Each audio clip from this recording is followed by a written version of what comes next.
जय श्री कृष्णा। आइए सुनते हैं सुंदरकांड का छठा अध्याय। सीता की कठोर वचन सुनकर राक्षस राज रावण ने उन प्रियदर्शना सीता को यह अप्रिय उत्तर दिया।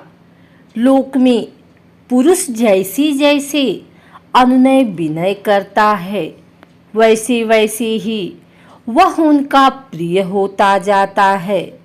किंतु मैं तुमसे ज्यों-ज्यों मीठी वचन बोलता हूँ, त्यों-त्यों तुम मेरा तिरस्कार करती जाती हो। तुम्हारे प्रति जो मेरा प्रेम उत्पन्न हो गया है, वही मेरे क्रोध को रोक रहा है। हे सम्मुखी, यही कारण है कि बद्ध और तिरस्कार के योग्य होने पर भी मैं तुम्हारा वध नहीं कर रहा हूँ। मिथिलेश कुमारी, तुम मुझसे जैसी जैसे कठोर बातें कह रही हो, उनके प्रतिकार में तुम्हें कठोर प्राणदंड देना ही उचित है। हे सुंदरी, मैंने तुम्हारे लिए जो अवधि नियुक्त की है, उसके अनुसार मुझे 2 महीने और प्रतीक्षा करनी है। तत्पश्चात तुम्हें मेरी सैया पर आना ही होगा। स्मरण रखो, यदि 2 महीने बाद तुमने अपना पति स्वीकार नहीं किया तो मेरे रसोइये मेरे कलेवे के लिए तुम्हारे टुकड़े टुकड़े कर डालेंगे। राक्षस राज रावण के इन वचनों को सुनकर पातिव्रत्य और पति के शौर्य के अभिमान से परिपूर्ण सीता ने कहा, निश्चय ही इस नगर में तेरा भला चाहने वाला कोई भी ऐसा पुरुष नहीं है जो तुझे इस निंदित कर्म से रोके। नीच राक्षस, तूने अमित तेजस्वी श्री राम की भार्या से जो पाप की बात कही है, उसके परिणाम स्वरूप दंड से तू कहाँ जाकर छुटकारा पाएगा। मैं धर्मात्मा श्री राम की धर्म पत्नी और महाराज दशरथ की पुत्र वधू हूँ। दशमुख रावण, मेरा तेज ही तुझे भस्म कर डालने के लिए पर्याप्त है। केवल श्री राम की आज्ञा न होने से और अपनी तपस्या को सुरक्षित रखने के विचार से मैं तुझे भस्म नहीं कर रही हूँ। निस्संदेह तेरे वध के लिए ही विधाता ने यह विधा रच दिया है। तू कितना वीर और पराक्रमी है, इसका पता तो मुझे उसी दिन चल गया था जब तेरे पास इतनी विशाल सेना बल और तेज होते हुए भी तू मुझे चोरों की भांति मेरे पति की अनुपस्थिति में चुरा लाया था। क्या इससे तेरी कायरता का पता नहीं चलता?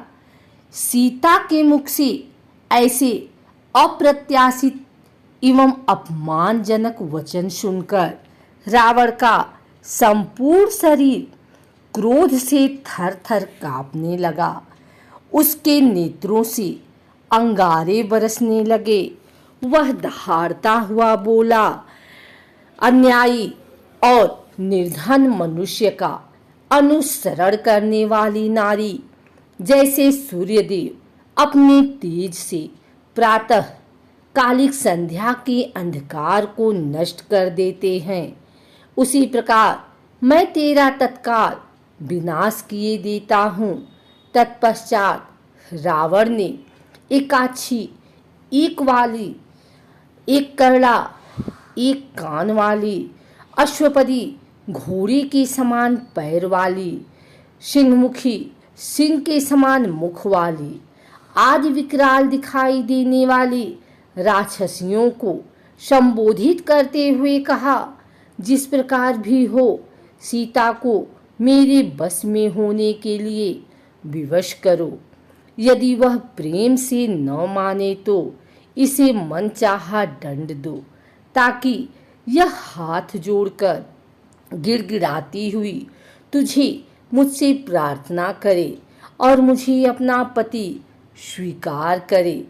राक्षसियों को इस प्रकार आज्ञा देकर काम और क्रोध से व्याकुल हुआ राक्षस राज रावण सीता की ओर देखकर गर्जना करने लगा।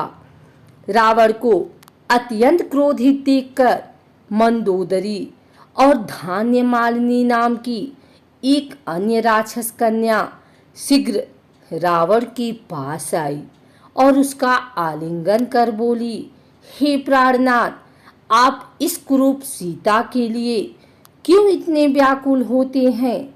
भला इसके फीके पतले अधरों, अनाकर्षक कांति और छोटे भद्दे आकार में क्या आकर्षण है?